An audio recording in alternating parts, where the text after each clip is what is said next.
It's really great to be joined today by Peter Joseph, the founder of the Zeitgeist movement and author of the new book, which I have here, the New Human Rights Movement.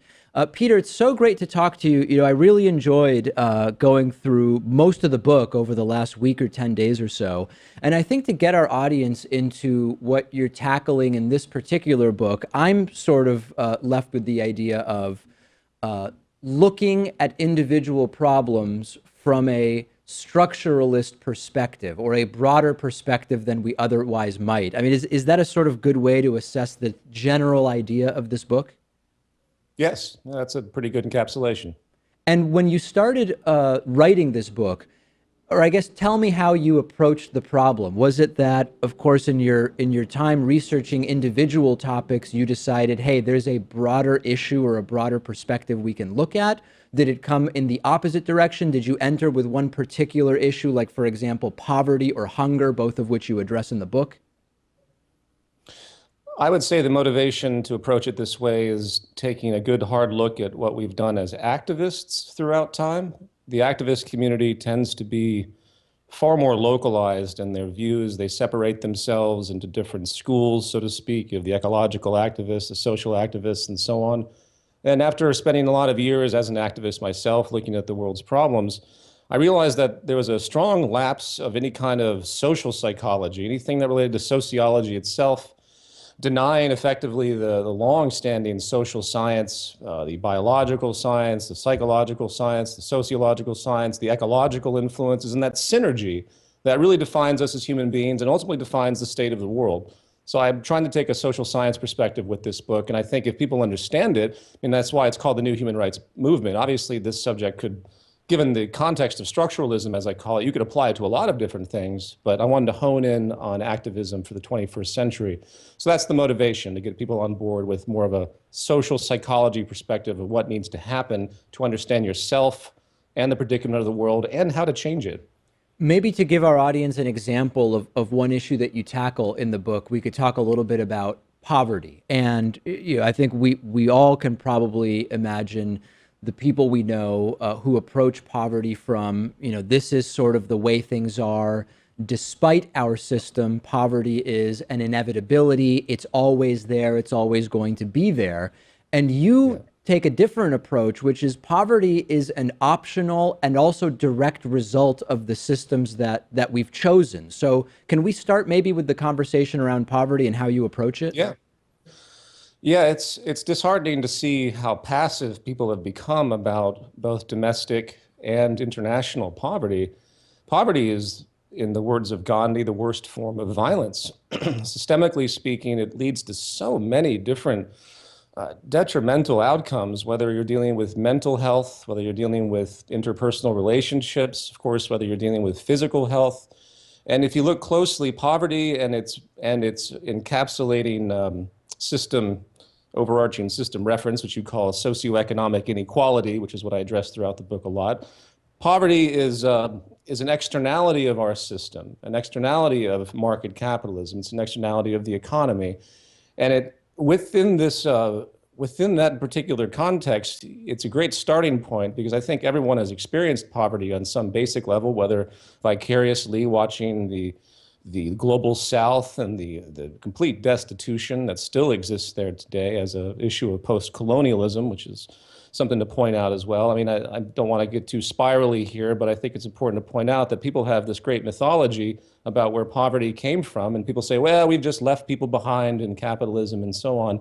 The people in the global South, in Africa, Latin America, Asia, and so on, that are still in destitute third world poverty are not there because they've been left behind. They're there because over the course of time, they've effectively been robbed.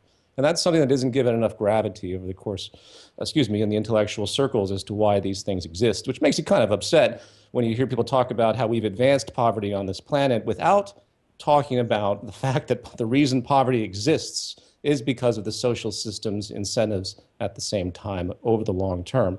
But to be more specific to your question, poverty is both a cause and an effect in terms of epidemiology. In social science research, people refer to poverty as a root of something. For example, Families in poverty are known to create children that have lower IQs. The brain function doesn't develop as well. There's reductions in the amygdala and the hippocampus. Literally, you're creating brain damage through the synergy of poverty and deprivation. That's just one example. But it's also known as an effect too, and that's why it's addressed in the book as such. I refer to it as a negative externality. For those familiar with economics, an externality is something that happens outside of the purview, the reference point of what economics recognizes. So pollution is a negative externality, for example, as is poverty. And that's a pretty radical thing for me to say because, as you've pointed out, most people have not perceived it that way. But when you look at the amount of wealth on this planet in material terms, I'm not just talking about money, but even if you look at the money, it's pretty staggering. You know, we all know about the inequality statistics. I won't go into that. Poverty could easily be resolved both through financial means and through efficient use of resources with modern methods. But we don't do it because of the way the economic structure is organized, its incentives, its procedural dynamics, you could say. And that is, of course, a big subject in the book. And I really hope people will begin to understand more so that poverty is really just a form of violence coming down from our social system, doesn't need to exist, and we should work to change it. And Peter, some people will hear what we've talked about so far, and they'll say, "Listen, you're criticizing the capitalist system, and you know some people are poor in capitalism, but if you're alluding to communism, everybody's poor in communism." How does someone like you, who has such a nuanced and detailed knowledge of these issues, start to break through those sort of knee-jerk reactions from some who would no doubt have that reaction when hearing what you've outlined so far? What's the best path into a productive conversation with someone who reacts that way? I think the first step is to start to expose the mythology the Western world has ascribed to when it comes to historical communism. Historical communism, as practiced in the Soviet Union, was a particular niche, a particular kind of central planning, a particular kind of authoritarianism. And when people say this, they automatically create a false duality between capitalism and then this other supposed ideal of what communism is or was supposed to be. And what it is or was supposed to be in terms of communism or socialism or Marxism, any of those terms that people want to throw out, it's extremely counterproductive because there's very little critical analysis or historical understanding of what actually happened with those social systems or social approaches. Not to mention the grand ambiguity. I mean, to even talk about what socialism means today is to define it about 10 dozen different ways, as I think you know. So I step back from that and I try to take a train of thought perspective as opposed to a polarized one. Just because something isn't market capitalism doesn't necessarily mean it's communism. So you start from that position. And then you start to outline what it is in society that's actually created the advancement. And I wouldn't say things like economic growth because that's a contrivance of market capitalism, but what has actually improved people's lives? What are the mechanisms that have led to higher standards of living, to reduced child mortality, to the current alleviation of poverty that's been slowly getting a little bit better over the course of the past 60, 70 years? And the answer to that is the application of design efficiency and technology. And as I get to the end of this book, I hone in on those specific points that have actually underscored the benefit of our economic efficiency, benefit of us as in our public health and so on. And I isolate those from the market. And I want to encourage people to develop a new system that harnesses those issues, harnesses the amazing efficiency we've achieved as human beings, as intelligent thinkers, as opposed to this archaic system that is lost in what's called the Malthusian period. It's lost in this Malthusian, Machiavellian, highly scarcity-driven world.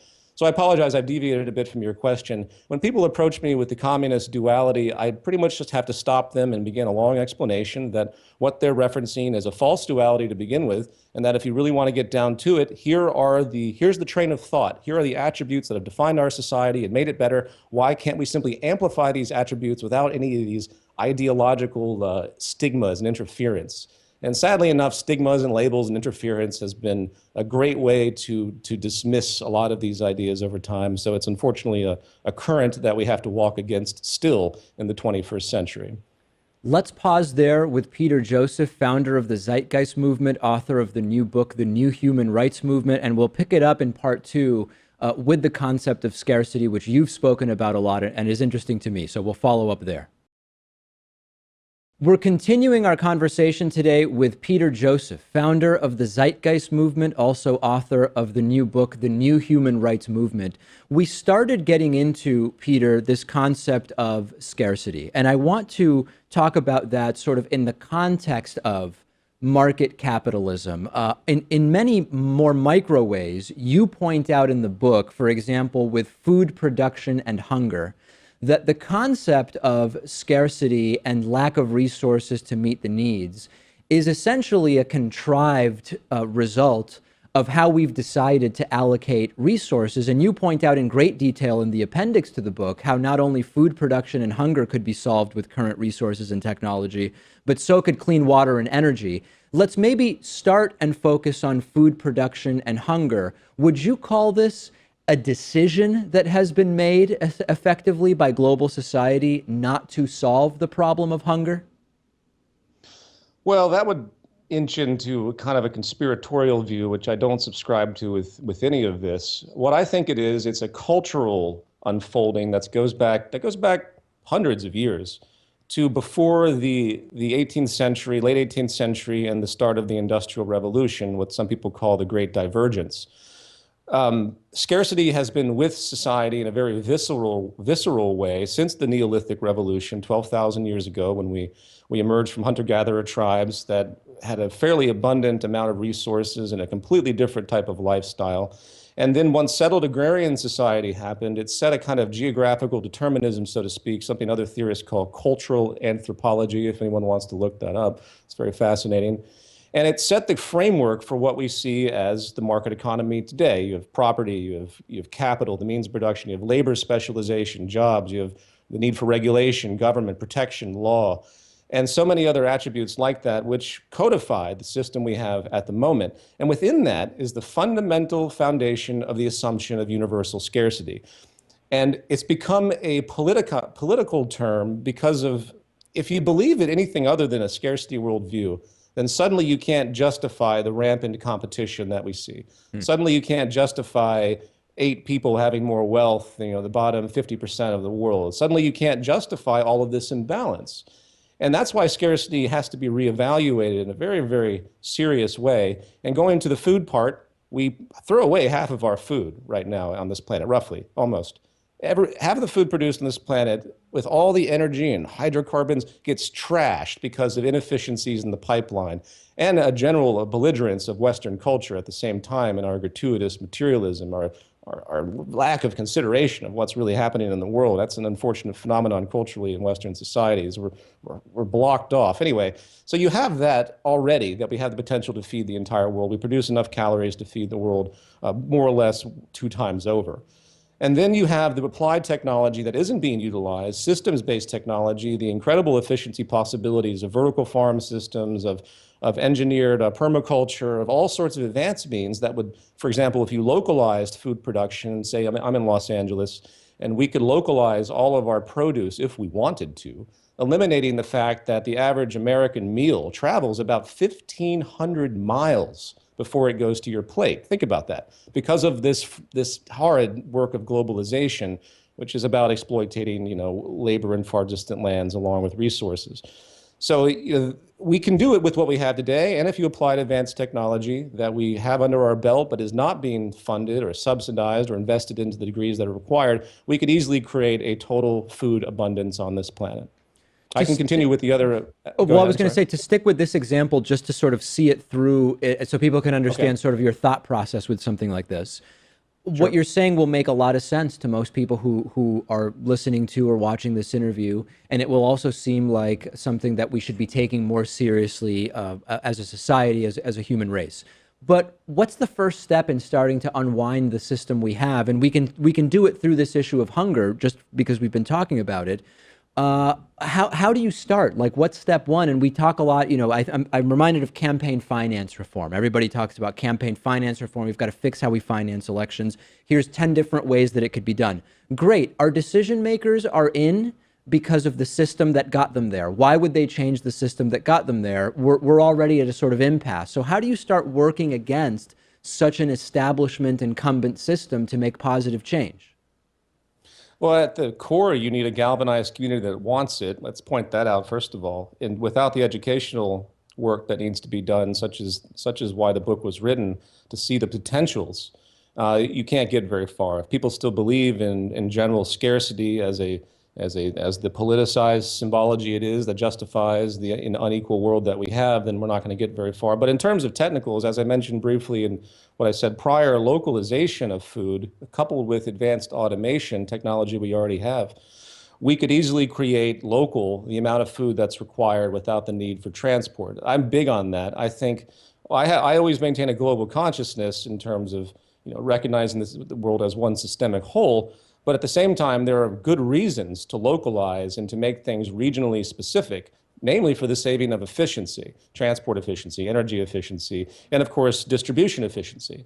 So if it was me and I was in a position of policy, what I would do is create large automated agricultural systems, specifically vertical farms. There are other potentials, but we'll just go with that one. Those have tremendous efficiency potentials because they can be built in industrial urban areas, and they use very little water, resources, and nutrients to produce very high quality produce. And you put those along the coastlines of Los Angeles, wherever you are, you can put them anywhere ultimately and irrigate to them. And then you basically do not import anything anymore. You make it a basic localized mandate to create local food. And if you do that, you're going to solve the poverty problem by extension. Then eventually you make it free. Once the automated systems are in place, you quote, socialize it. I use that almost tongue in cheek. But in the most traditional sense today, the use of the term socialization means to make publicly available without the need for exchange. And if you had a system doing that with minor subsidization, along with the technical efficiency that would maximize the efficiency output, along with reducing the amount of labor required, you could do it. And you would end poverty region by region through that approach. Whether we're talking about the poverty or hunger example, or more broadly, because you talk about so much in the book, I mean, our criminal justice system, incarceration is another area that you write about significantly.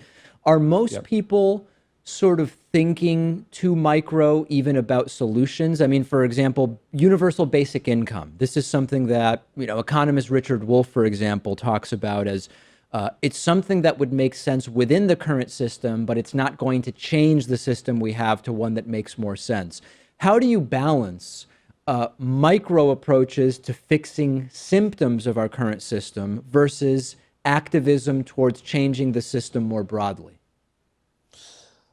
Balance is an interesting word. I'd say it's more of a progressive pattern that pushes towards larger system changes through more micro steps. So universal basic income is a step towards the acknowledgement at a minimum that the system we have is inefficient in its distribution. I mean, that's something that needs to be just blatantly plastered everywhere. The reason we have inequality is because the system is simply inefficient. And it stands in the face of all those people that say, well, markets are the most efficient system we've ever had. Actually, you couldn't possibly come up with a more wasteful and inefficient system than what we have today. So universal basic income coupled with creating industries that become, quote, socialized once again through advanced technological means are two steps that can lead us to transforming this society in an incremental way. Now, I want to point out, since you brought up universal basic income, because I know a lot of people that are big into this and it's been on my mind, there's one big flaw with universal basic income in this kind of in-system solution. And that comes down to what's been termed by other historians as sort of capitalist contradictions. What's happened since the 1970s specifically is the credit expansion in the West has been outrageous. It's because there's so much debt produced in the system that people can't keep up. Wages have stagnated. So in order to keep money moving in this kind of cyclical consumption economy that we have, you have to give people money. And what has been done with that is through credit expansion. 43% of the 43% of the American population spends more than they actually take in every single year. And it's not just because they're flagrantly living beyond their means. They have to keep up. They keep up with a system that's effectively moving against them, something in the book I call structural classism or structural bigotry in effect. So my point being is that when you provide people with universal basic income, what you're really doing is satisfying a built-in inefficiency of capitalism, which will actually placate the capitalist system if you don't have a larger view. And I hope people understand what I mean by that, because you're giving people money that they can spend back into the system, which ultimately, through the magic of structural classism, will trickle right back up to the upper 1% anyway. Well, that's the So sort of inherent sort of impossibility of the system we have. I mean, when you look at credit, you would only loan someone money if you believe that in the future things are going to be better for them such that they could pay that back with interest, so on and so forth. If you have a planet of limited resources and size and some, at least at this point, hypothetical maximum population carrying capacity, at some point that system is going to fail you, isn't it?